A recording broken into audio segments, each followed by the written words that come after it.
येत्या 15 दिवसात भाजप प्रवेश करणार. दिल्लीमध्ये पक्षप्रवेश होईल. एकनाथ खडसेंची माहिती. गृहमंत्री अमित शहा आणि जे.पी. नड्डांची भेट घेऊन जळगावात परतल्यावर खडसेंची प्रतिक्रिया. पंतप्रधान मोदी चंद्रपूरमधून प्रचाराचा नारळ फोडतायत, त्यामुळे आपला विजय निश्चित. सुधीर मुनगंटीवारांना विश्वास. एकनाथ खडसेंची बरेच दिवस घालमेल सुरू होती. खडसेंनी जो निर्णय योग्य वाटला तो घेतला. खडसेंच्या भाजप प्रवेशाला अजित पवारांचा अप्रत्यक्ष दुजोरा. एकनाथ खडसे स्वाभिमानी नेते ते असं करणार नाहीत. खडसेंच्या भाजप प्रवेशावर नाना पटोलेंची प्रतिक्रिया. खडसेंच्या भाजप प्रवेशाबाबत केंद्रीय समिती आणि राज्य समिती निर्णय घेईल. खडसेंची इच्छा असेल तर त्यांनी पक्षप्रवेश करावा. भाजप प्रदेशाध्यक्ष चंद्रशेखर बावनकुळेंचं वक्तव्य. सत्तेसाठी एकत्र येणे ही दुर्दैवी बाब. एकनाथ खडसेंच्या भाजप प्रवेशावर ठाकरे गटाचे आमदार सचिन अहिर यांची प्रतिक्रिया.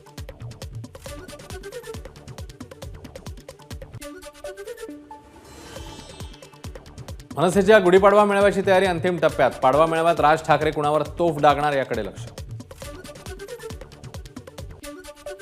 9 एप्रिलला शिवाजी पार्कवर मनसेचा गुढीपाडवा मेळावा. मनसेच्या गुढीपाडवा मेळाव्याचा टीझर प्रदर्शित.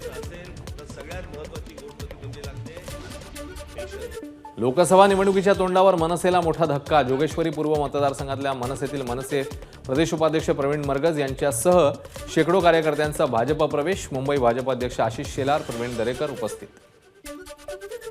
दादरच्या स्वातंत्र्यवीर सावरकर भवनात महायुतीचा निर्धार मेळावा. मेळाव्याला राहुल शेवाळे, सदा सरवणकर, आशिष शेलार, प्रसाद लाड यांच्यासह भाजप, शिवसेना, राष्ट्रवादी, आरपीआय पदाधिकारी आणि कार्यकर्ते उपस्थित. बाळासाहेब गेल्यानंतर शिवसेनेचं सत्व टिकेल याची काळजी उद्धव ठाकरेंनी घेतली. त्यांनी मुख्यमंत्री व्हावं ही आमची भूमिका होती. कोरोना काळात त्यांनी उत्तम काम केलं. बारामतीतल्या मेळाव्यात शरद पवारांकडून उद्धव ठाकरेंचं कौतुक. ज्याची जी कुवत आहे त्याने तितकंच वक्तव्य केलं पाहिजे. आपल्याला झेपणार नाही अशी वक्तव्य करू नका. श्रीकांत शिंदेंचा आदित्य ठाकरेंवर हल्लाबोल. तर आदित्य ठाकरेंनी शिंदे गटावर केलेल्या टीकेला श्रीकांत शिंदेंचं प्रत्युत्तर. धाराशिवमध्ये राष्ट्रवादीला उमेदवार मिळाला नाही म्हणून भाजप आमदाराच्या पत्नीला उमेदवारी दिली. ठाकरे गटाचे आमदार अंबादास दानवेंची प्रतिक्रिया. विनोद तावडेंनी देवेंद्र फडणवीस यांना चितपट केलंय. एकनाथ खडसेंच्या भाजप प्रवेशावरून फेसबुक पोस्ट करत ठाकरे गटाच्या नेत्या सुषमा अंधारेंचा फडणवीसांना खोचक टोला. शिरूरमध्ये महायुतीला धक्का. आढळराव पाटलांच्या उमेदवारीनंतर भाजपमध्ये प्रचंड नाराजी. खेड आळंदीचे विधानसभा समन्वयक अतुल देशमुखांचा भाजपला राजीनामा. काम करूनही पक्ष आपला विचार करत नाही. अतुल देशमुख यांची खंत. आपल्याकडे ना कारखाना ना बँक ना कोणती सोसायटी, त्यामुळे बिनधास्त टीका करते. ईडी आणि सीबीआयची भीती नाही. प्रचार सभांदरम्यान प्रणिती शिंदेंचं वक्तव्य. प्रचारासाठी नागपुरात आलेले शिंदेंचे स्टार प्रचारक गोविंदा यांनी घेतली नितीन गडकरींची भेट. शिवसेना उमेदवार राजू पारवेंचा गोविंदांकडून प्रचार. वंचितच्या उमेदवारांनी देवेंद्र फडणवीसांची भेट घेतली, त्यामुळे भाजपला मदत करण्यासाठीच वंचितने उमेदवार उभे केलेत की काय अशी शंका येते. अंबादास दानवेंचा निशाणा.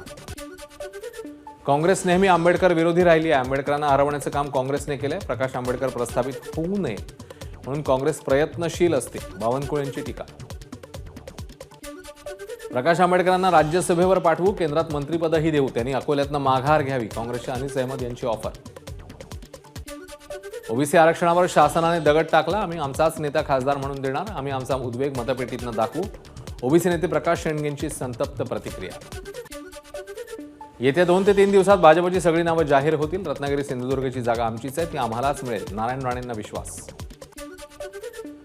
महत्त्वाच्या सर्व टप्प्यातील जागांचा तिढा उद्यापर्यंत सुटेल. शिवसेना नेते भरत गोगावले यांची माहिती. विदर्भात महायुतीसाठी अतिशय चांगलं वातावरण. विदर्भातल्या सर्व जागा महायुती जिंकणार. पुढच्या 2 ते 3 दिवसात उर्वरित जागांचा निर्णय होईल. मुख्यमंत्र्यांचं वक्तव्य. महाविकास आघाडीमध्ये 3 तिघाडा काम बिघाडा अशी परिस्थिती. 2 प्रादेशिक पक्षांमध्ये अजेंडा पण नाही आणि झेंडा पण नाही. नॅशनल पार्टीची काय अवस्था आहे सगळ्यांनाच माहिती आहे. एकनाथ शिंदेंचा टोला. मोवियामध्ये मैत्रीपूर्ण लढत होणार नाही. मैत्रीपूर्ण लढतीला काहीही अर्थ नाही. विरोधी पक्षनेते अंबादास दानवेंची प्रतिक्रिया. तर सांगलीच्या जागेवर 2 ते 3 दिवसात निर्णय होईल. दानवेंची माहिती. नाशिक, ठाणे, संभाजीनगर, पालघरसह इतर 1 ते 2 जागांवर शिवसेना ठाम. आमदार संजय शिरसाट यांचं वक्तव्य. नाशिकची जागा हेमंत गोडसेंना मिळाल्यास त्यांचा विजय निश्चित. संजय शिरसाट यांची प्रतिक्रिया. नाशिक लोकसभेसाठी छगन भुजबळांनी उभं राहावं, मग आमची भूमिका सांगतो. जरांगेंचा इशारा. सरकारने मराठा समाजाच्या मुलांना धोका दिला. मराठा समाज 100% रोष व्यक्त करणार. जरांगेंचा इशारा. तर राजकीय भूमिका घेणार नाही. ज्या उमेदवाराला पाडायचे त्याला समाजाने पाडावं. जरांगेंचं वक्तव्य. काँग्रेसच्या काळात निवडणुकांपुरत्या गरिबी हटावच्या घोषणा असायच्या. निवडणुका संपल्या की तळागाळातल्या लोकांना काँग्रेस गाळात घालायची. उदयनराजे भोसलेंची काँग्रेसवर टीका. माझ्यावर प्रबंध लिहावा असाच मी माणूस आहे. राजू शेट्टींच्या टीकेला संजय राऊतांचं प्रत्युत्तर. संजय राऊतांवर प्रबंध लिहिला पाहिजे, राजू शेट्टींनी केली होती टीका. तुम्ही निवडणूक लढवा, आम्ही प्रचारासाठी येऊ. महाराष्ट्र एकीकरण समितीला संजय राऊत यांचं आश्वासन. मराठी माणूस आणि एकीकरण समितीमध्ये फूट पाडण्याचं भाजपचं कारस्थान, त्यामुळे बेळगावची निवडणूक मराठी माणूस म्हणून लढावी लागेल, संजय राऊत यांचं आवाहन. प्रवीण माने मनापासून गेले की त्यांना मारून नेलं बघावं लागेल, रोहित पवारांचं वक्तव्य. नेते गेले मात्र लोक आपल्यासोबत, रोहित पवारांनी व्यक्त केला विश्वास. रत्नागिरी सिंधुदुर्ग मतदारसंघ भाजपलाच मिळायला हवा. या मतदारसंघातनं भाजपचा उमेदवार निवडून येईल, नारायण राणेंना विश्वास. रायगडमध्ये रिपाईंनी फिरवली महायुतीच्या प्रचाराकडे पाठ. मान सन्मान मिळेपर्यंत प्रचारात सहभागी होणार नाही. रिपाई रायगड जिल्हाध्यक्ष नरेंद्र गायकवाड यांनी व्यक्त केली नाराजी. पालघर लोकसभा मतदारसंघात मवियाचा मेळावा संपन्न. भारती कामाडींच्या प्रचारासाठी पहिल्यांदाच पालघरमध्ये मेळावा. ठाकरे गटाचे उपनेते नितीन बानगुडे पाटील उपस्थित. कल्याण पूर्व परिसरात आमदार गणपत गायकवाड, समर्थक आणि भाजप कार्यकर्ते यांची महत्त्वाची बैठक. मंत्री रवींद्र चव्हाणांच्या निवासस्थानी बैठक. मुंबईतल्या अंधेरी पश्चिमेत संजय निरुपम यांच्या विरोधात मनसे आक्रमक. मनसेकडे निरुपम यांच्या विरोधात निदर्शनं. निरुपम नेहमी मराठी माणसा विरोधात होते, त्यामुळे त्यांचा निषेध करतो मनसे कार्यकर्त्यांची नेहमी.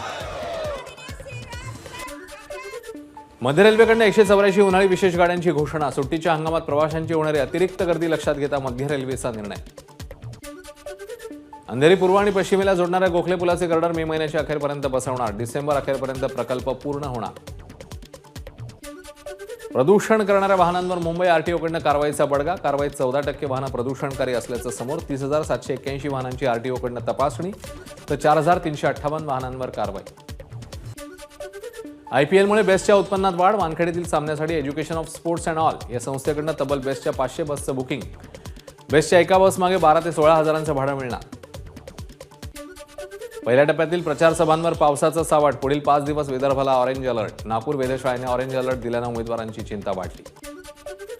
7 ते 10 एप्रिल दरम्यान राज्यात तुरळक ठिकाणी विजांच्या कडकडाटासह पावसाची शक्यता. विदर्भ मराठवाड्यात पावसाबरोबर गारपीटही होण्याची शक्यता. तर मुंबई आणि कोकणात उष्णता जाणवणार, हवामान तज्ज्ञांचा अंदाज. गुढीपाडव्याच्या पार्श्वभूमीवर नाशिकच्या गोदाघाटावर भरड धान्यापासून रेखाटली महारांगोळी.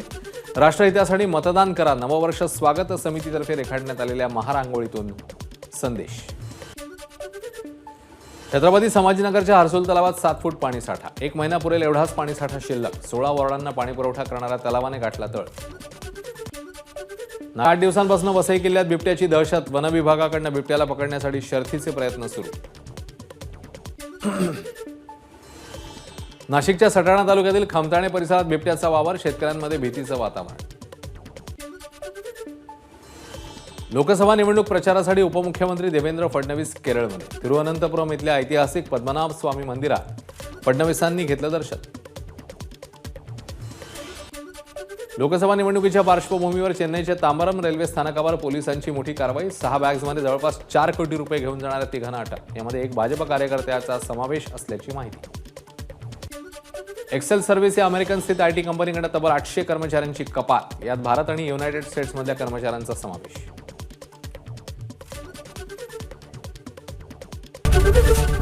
ABP माझा, उघडा डोळे बघा नीट.